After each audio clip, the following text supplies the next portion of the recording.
सांबा सेक्टरमध्ये बीएसएफनं जैशच्या 7 दहशतवाद्यांचा खात्मा केला। जैशची घुसखोरी हाणून पाडली। हल्ल्याच्या दृश्यांचं सीसीटीव्ही समोर। संरक्षण मंत्री राजनाथ सिंग यांच्या दिल्लीतील निवासस्थानी तिन्ही लष्कर प्रमुखांची बैठक सुरू। बैठकीनंतर परराष्ट्र मंत्रालयाची पत्रकार परिषद।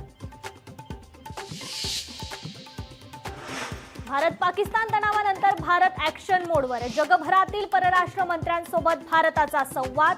एस जयशंकर यांचा 48 तासात 10 परराष्ट्र मंत्र्यांशी संवाद। जम्मूमध्ये मध्यरात्री जबरदस्त ड्रोन हल्ले। भारताने पाकिस्तानच्या हल्ल्याचा डाव पुन्हा उधळला। पाकिस्तानचे 100हून अधिक ड्रोन पाडले। पाकिस्तानचे 5 फायटर विमानही नेस्तनाबूत।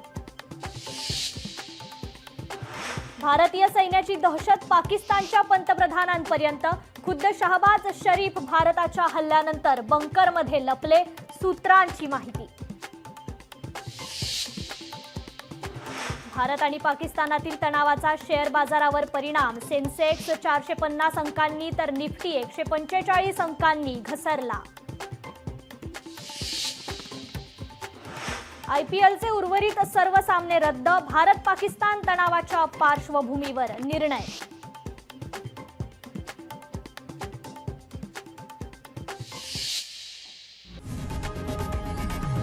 लोकशाही मराठी ऐका, पहा, जागरूक रहा।